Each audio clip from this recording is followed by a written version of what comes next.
To the two Opinionated Insinuations. So,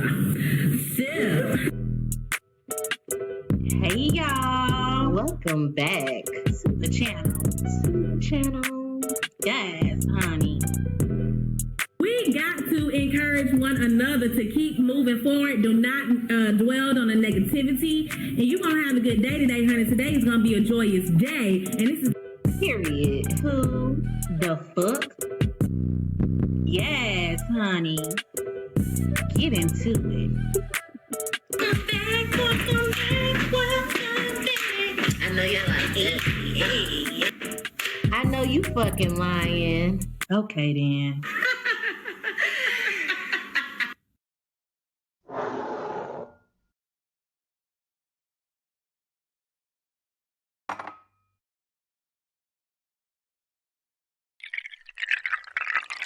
Hey y'all. Welcome back to the channel, honey. Yes, y'all, we are back with another review, and today we are going to be talking about this Omarion documentary, Omega, the curse and the gift and the curse.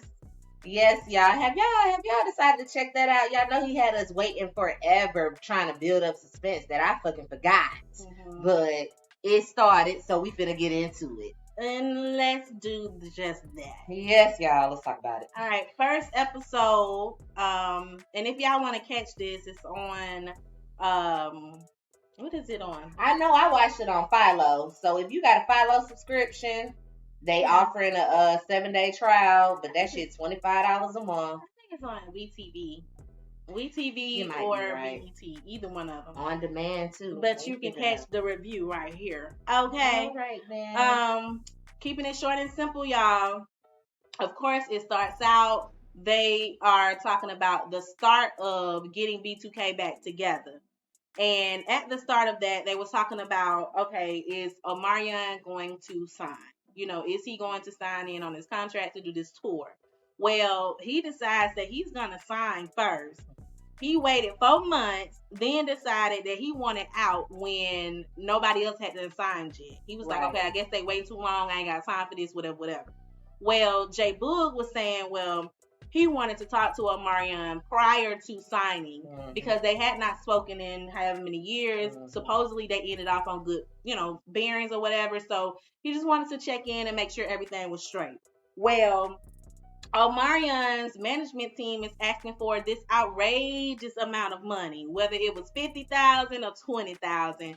He wanted that money before he even had a conversation with J Boog. It's not that outrageous. It wasn't that much money, really. If you think about to have a conversation for 12 minutes, that's an outrageous amount of money for somebody that you was in a group with, that you know that's about to bring some revenue your way. Yeah, that was a lot of money. You should have asked for $1 million and see what since you didn't want to do it anyway and you was just talking about the money for them to walk away. You should have asked for $1 million or $2 million, and then I'm pretty sure they would have walked their ass away. Yeah, but you know you wanted to do this. You wanted to do it just as well, and you just wanted to get a little money off top. That's what it was. You didn't want to wait till after the tour to get paid. You wanted to get some money off top. And they paid it. For your time. They paid it. Okay. It shows behind the scenes of them getting prepared. What I can say is what I noticed, I don't think the other group members knew that you were taping for this show. Right. I got that too. Like, it didn't seem like they were aware of this is for the Omarion documentary. They probably thought this is for the tour to be able to look back on some shit or whatever. But ultimately, you knew what your ass was doing, and you was being very calculated. Yeah. And you knew that you was going to come out with a documentary at the end of all of this. So you made sure you had I'm pretty sure that was your cameraman that was around there filming every damn body. Filmed him everywhere. Everywhere. Doing everything. Oh, when you walk into a room, you speaking to everybody. You making sure you dapping everybody up. You being this whole calm, cool, collected type of guy. It don't fool me. No, bruh. You really did what you, I guess, are known to do. I don't know you, sir, but I know what the fuck I saw as a viewer, and you were being very calculated and malicious. Yeah, I don't think this is going to come off the way that you hope it does, but we'll continue on and see what happens. So Boog, he missed the last rehearsal. That's the dance rehearsal, trying to make sure, because all the choreography, you guys, was supposed to be new. It wasn't. Besides Omarion's little solo performance that he had on the show.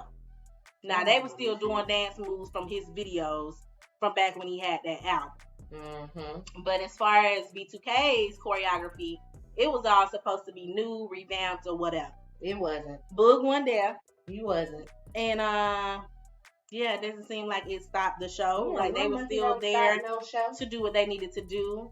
You know, I think that Fizz was definitely being honest, like, hey, I'm not really in the shape I used to be in. I'm trying to keep up. I'm trying to keep it moving. You know, Omarion got to show his motherfucking body. He said he in shape. He know what to do. Still in shape. But if Boog was there, he could have did the same thing because he's in shape too. They all was doing it, if you ask me. They all got abs. Y'all all old as fuck at this point. We old. Everybody looks good. Lord Jesus. Okay. Mm-hmm. Then you had Omarion. Omarion was the person that was selling the passes to spend more time with the group. Yeah, the backstage passes. The backstage passes. He was also the DJ for backstage. I didn't know he was a DJ. I didn't either. Maybe he's just Omarion's DJ when they go on tour or do shows. I wonder how much them passes was, because I mean they got 30 minutes with him behind the DJ booth partying, and then they got another 30 minutes with the actual group hanging, doing whatever the hell you wanted to do. Hunching. Everybody was back there hunching, dancing on each other. You know how folks be when they see they fave. You know, getting them ready for the guys, and then for another hour.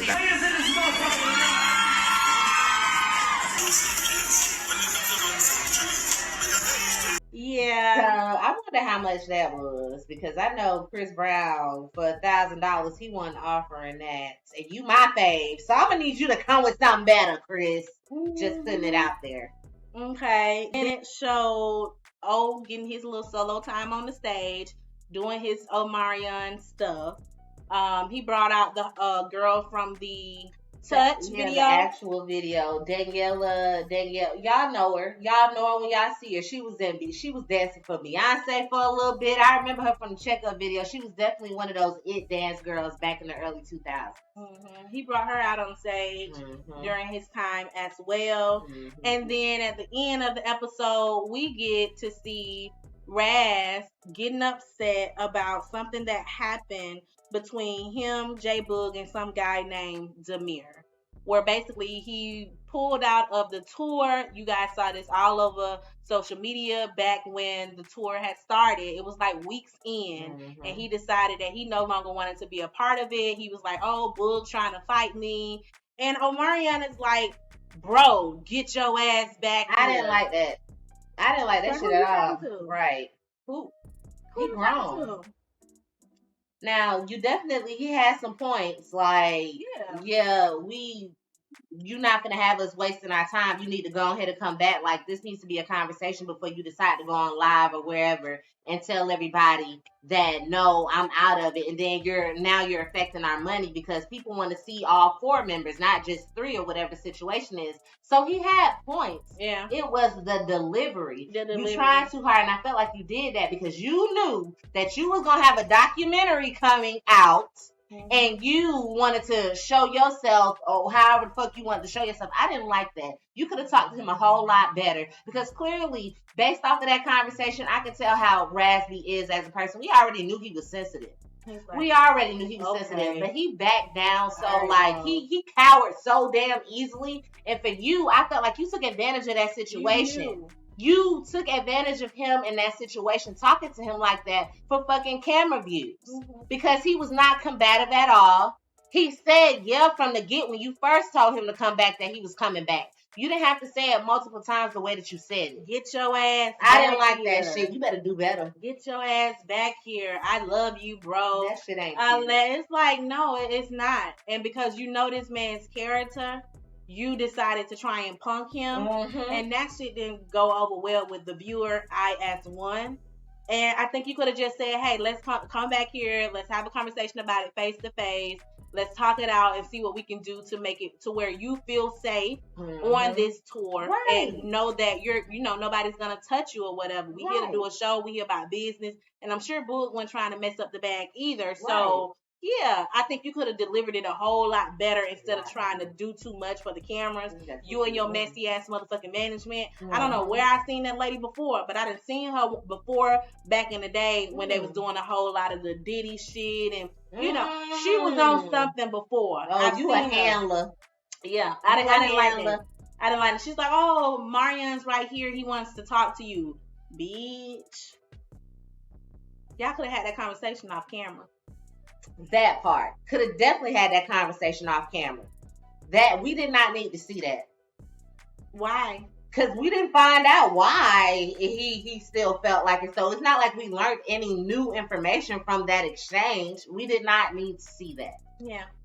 So that was all of this first episode, you guys. It looks like if you really want to know the background shit that was going on during this tour, maybe this is something that you might want to tune into. If you want to see little highlights from the tour of the show, maybe this is something you want to tune into. If you really, really like Omarion and you want to see him on camera a lot, this is something you should tune into, because it really didn't give a lot of one-on-one time with any other group members. That's how you know they clearly didn't know. Yeah. So y'all let us know down in the comments below if you're going to check it out. If you already checked out this first episode, if you are siding with us and you see what the fuck we see, or maybe you got a difference of opinion, make sure y'all like, share, comment, subscribe. You can dislike if you want to. That's fine. Make sure you follow and make sure you subscribe. Okay then. And I guess we're going to catch y'all in the next video. Okay then. Bye. I know you fucking lying. Okay then.